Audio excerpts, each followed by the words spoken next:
नजफगढ़ स्थित श्री साईं मंदिर में राष्ट्रीय हिंदू वाहिनी संगठन, दिल्ली प्रदेश एवं अमृतज वीरांगना फाउंडेशन के संयुक्त तत्वावधान में श्रीमद् भागवत कथा महायज्ञ का शुभारंभ 25 मार्च से हो चुका है। कथा में हरिद्वार के मोहन गोकुलधाम पीठाधीश्वर कृष्णा संजय जी महाराज भक्तों को भागवत महापुराण के अमृतमय प्रसंग सुना रहे हैं। कथा में महाभारत, श्रीमद् भागवत और सनातन धर्म के गूढ़ रहस्यों से भक्तों को अवगत कराया जा रहा है। ये धार्मिक आयोजन आगामी 31 मार्च तक प्रतिदिन दोपहर 1 बजे से शाम 4 बजे तक आयोजित किया जा रहा है।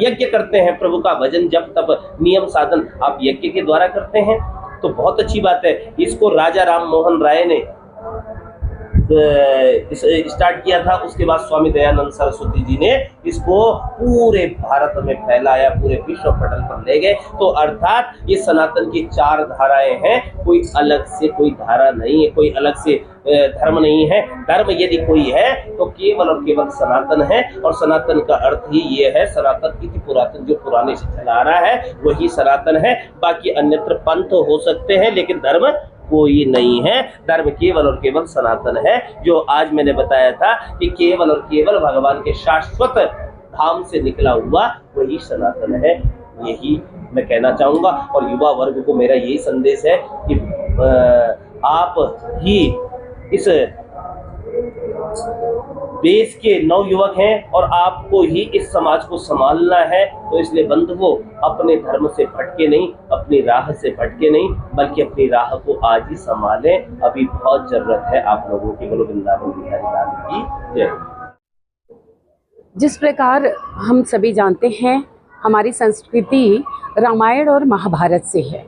लाखों वर्ष पुरानी हमारी संस्कृति है, जहाँ पे सिर्फ पुरुषों के लिए और माताओं के लिए वीर पुरुष और वीरता वीरांगनाएं माताएं होती हैं। तो वैसे माताओं को इस तरह का भागवत सुनना अपने बच्चों का एक युग निर्माण करती है।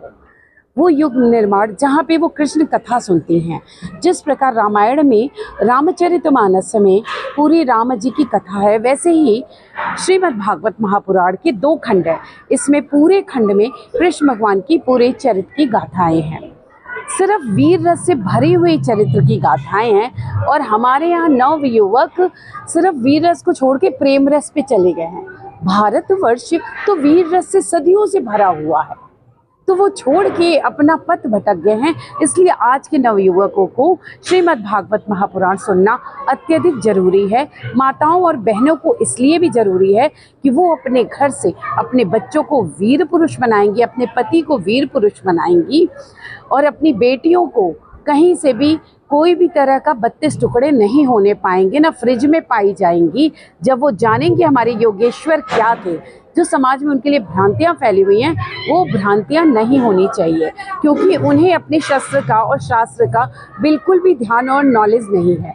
इस रीज़न से ही मैंने 108 श्रीमद् भागवत महापुराण का लक्ष्य लिया है। मैं अमृता मौर्य, अमृताज वीरांगना फाउंडेशन से मैं इस लक्ष्य को पूरा करने में लगी हुई हूँ कि किसी भी घर में एक भी घर न छूटने पाए।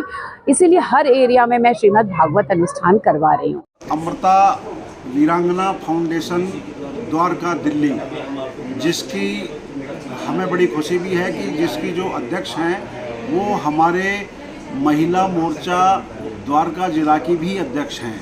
उनके तत्वाधान में ये सनातन को जागृत करने के लिए, हिंदू धर्म के प्रति लोगों की आस्था बढ़ाने के लिए भागवत कथा का ये भव्य आयोजन किया जा रहा है।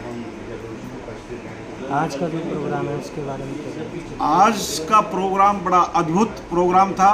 महाराज श्री संजय कृष्ण शास्त्री जी महाराज जी के श्रीमुख से सनातन धर्म के प्रति लोगों में बहुत आस्था बढ़ी है, और उससे हिंदुत्व और सनातन एकदम लोगों का जागृत हुआ है।